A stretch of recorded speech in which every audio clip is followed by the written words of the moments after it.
Welcome to another video from ExplainingComputers.com. This time it's my RISC-V annual review. And in case you're not aware, RISC-V is a free and open instruction set architecture, or ISA, that provides an alternative to the closed ISAs used in today's x86 and ARM CPUs. Today, most desktop, laptop and server computers have an x86 processor from Intel or AMD. Meanwhile, Android and iOS devices, new Apple computers, some Windows laptops and some servers have a processor based on ARM intellectual property that's licensed from ARM Limited. However, servers and end-user devices with a RISC-V processor are getting closer to market. And here, anybody is free to design and sell a processor based on the RISC-V ISA without any constraints on their actions. Already, RISC-V is widely used in microcontrollers and other embedded applications. And so, in this video, I'm first going to talk about embedded RISC-V before moving on to data center and end-user developments.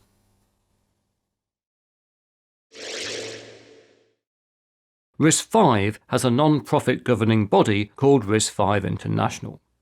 This currently has over 4,500 members, over 500 more than a year ago, and is based in Switzerland. In July 2022, RISC-V International reported that over 10 billion RISC-V cores had been shipped, almost all of which were in microcontrollers, IoT devices, and other embedded hardware. Already, a lot of embedded RISC-V cores are used in mainstream computing products. For example, Seagate's latest Mosaic 3 Plus technology platform uses the company's own RISC-V CPU to control hard drive functions. And for several years, Western Digital has been using a RISC-V storage controller called Swerve in its SSDs. 9 years ago, NVIDIA also selected RISC-V for its embedded microcontrollers. And so, today, every NVIDIA chipset contains between 10 and 40 embedded RISC-V cores, with these used in video codecs as well as for power and resource management and many other functions. In February 2025, NVIDIA revealed that in 2024 alone it shipped about 1 billion RISC-V cores. There's also a great keynote video explaining this, which, along with all other references, I'll link in the video description. Another large adopter of embedded RISC-V is the automotive sector. Today, we're entering the age of the software-defined vehicle, or SDV, where functionality is controlled, customized, and updated via software. SDVs often contain thousands of chips, all of which need to be highly reliable and secure. And over the past year, there have been several related RISC-V developments. Not least, in July 2024, Sci-5 obtained cybersecurity certification ISO 21434 for its RISC-V automotive processors, quickly followed by ISO 26262 for functional automotive safety. A few months later, Codasip also unveiled automotive-grade RISC-V cores with the same security and safety certifications. And in March 2025, Quantaris launched the first RISC-V profile, or standardized set of RISC-V ISA features for real-time automotive applications. As I discussed in my 2024 RISC-V update, Quantaris is a consortium of semiconductor manufacturers that's jointly investing to advance the adoption of RISC-V, with their initial focus being on the automotive sector. More broadly, many predict automotive to be a major area of expansion for RISC-V. For example, according to Omida, between 2024 and 2030, RISC-V-based processor shipments will increase by nearly 50% per year, reaching 17 billion processors shipped in 2030, with the biggest growth being in automotive. As it explains, RISC-V has unique, desirable aspects for the automotive industry. You can own your design in RISC-V in a way you simply can't with a licensed ISA. And in conversations with the industry, that's really highlighted as an important element.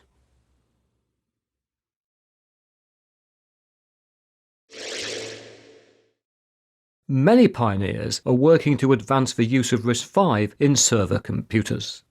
For example, in August 2024, Sci5 announced the P870D, a design for a new RISC-V data center processor core.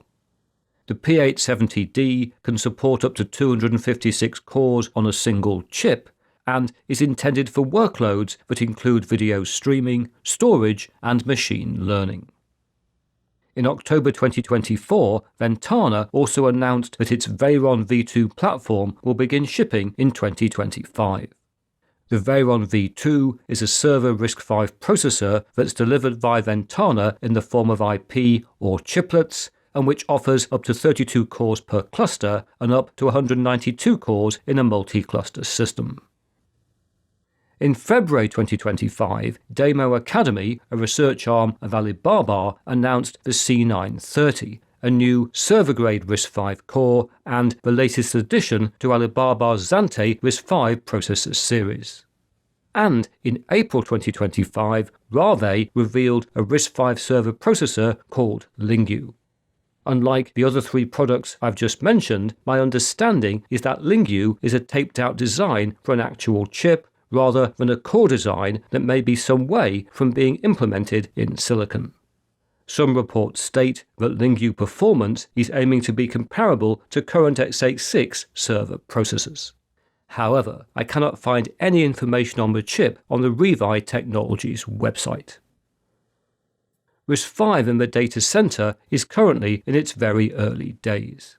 However, what all of the announcements I've just mentioned have in common is their intention to capitalize on the energy efficiency, openness, and flexibility of RISC-V in high-performance computing. In particular, because RISC-V is an extendable ISA, it presents great opportunities for building AI accelerators. And indeed, in March 2025, several websites reported that Meta may be testing a RISC-V-based chip for AI training. Meta has been developing its own chips using the RISC-V ISA for some time, and so, if true, this could be a very interesting development indeed. Before we move on to end-user computing, it's worth noting that anybody can now pay to access an online RISC-V server. Specifically, Scalaway Labs in France now offers a cloud service called Elastic Metal RV1. This provides access to its custom EM-RV1 servers, which are based on an Alibaba T-Head 1520 SoC with 4 C910 1.85 GHz RISC-V cores. An EM-RV1 is equipped with 16 GB of RAM and 128 GB of storage, and can be rented for €0.42 an hour or €15.99 a month. And at these prices, Elastic Metal RV1 provides an interesting opportunity to experiment with RISC-V hardware.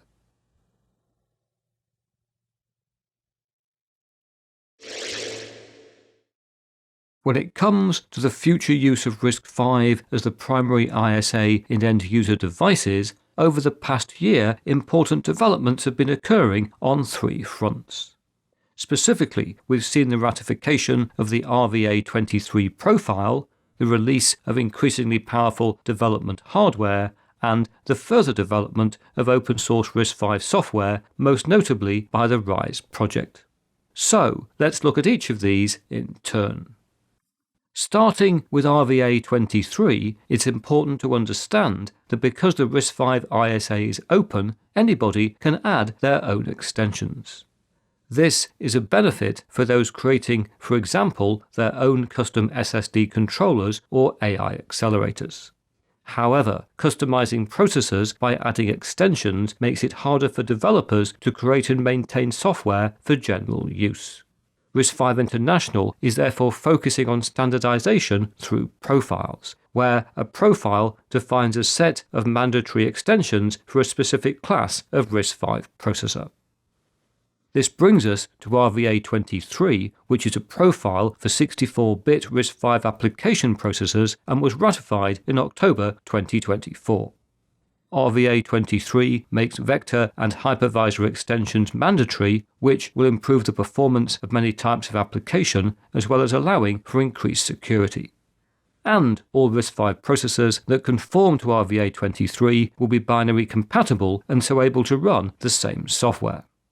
Indeed, as Andrea Galo, Vice President of Technology at RISC-V International explains, a large software ecosystem is only possible with a standard profile for software vendors to target. Software vendors need portability to reduce their development and maintenance costs, and to enable them to successfully sell their software and services on a wide variety of RISC-V products. And the ratification of RVA23 makes this happen.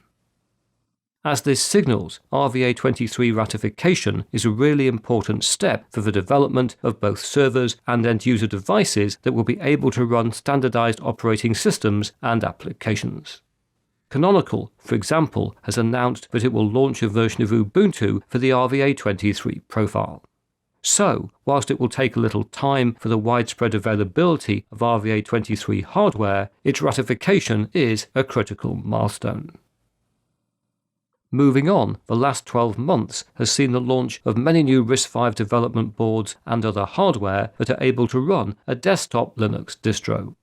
On this channel, I've tested some of these, including the SciPede Litchi Pi 3A, as well as the Banana Pi BPI F3, with which I've built a respectable NAS.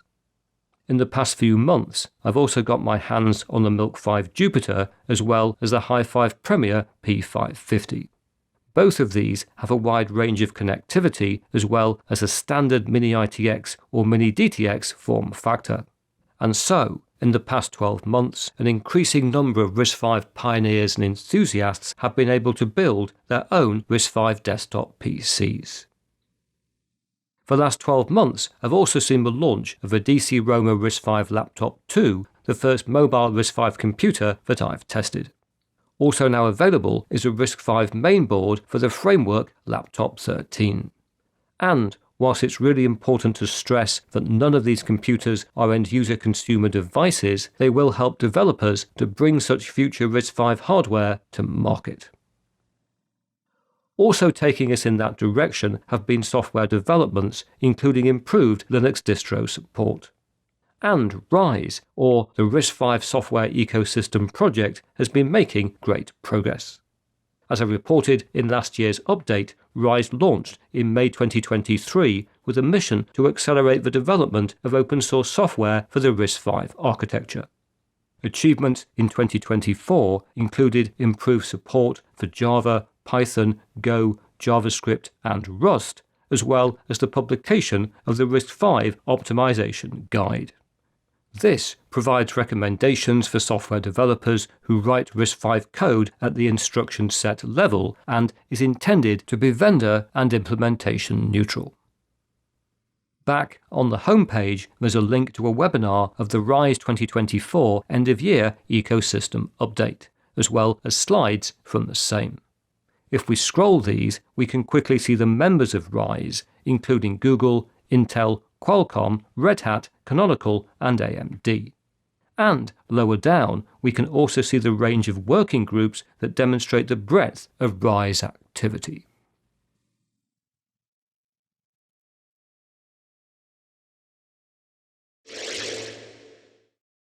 For many years, I've argued that the development of RISC-V beyond embedded computing cannot be analysed solely on a technical basis, as it has to take account of the broader geopolitical context.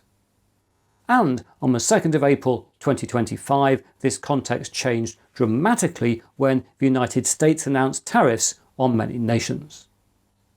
In my view, this tariff announcement will have a very significant impact on investment in RISC-V, as it eroded the foundations of free trade on which the modern computing industry has been built. Indeed, we should remember that the modern computing industry has only ever operated in the age of mass globalization. But trust in this decades-old experiment has now been shattered. So, many nations are now likely to take measures to try and protect the future supply of microprocessors and other critical products. In turn, this is likely to drive investment in RISC-V outside of the United States. Indeed, even before Liberation Day, it was reported that China will soon publish a policy to boost its use of RISC-V. This is being drafted by 8 government bodies and is intended to reduce China's reliance on x86 and ARM. Given this geopolitical context, RISC-V may not advance significantly beyond embedded computing in the United States. But in other countries, next-generation RISC-V microprocessors could start to replace ARM and x86 in some servers, phones, tablets, laptops and desktop PCs within the next few years. And so, by 2030, the ISA you use may in part depend on the country in which you live. For more information on this topic, you may want to watch the recent Explaining Computers episode, Why RISC-V Matters. But now, that's it for another video. If you've enjoyed what you've seen here, please press that like button. If you haven't subscribed, please subscribe. And I hope to talk to you again very soon.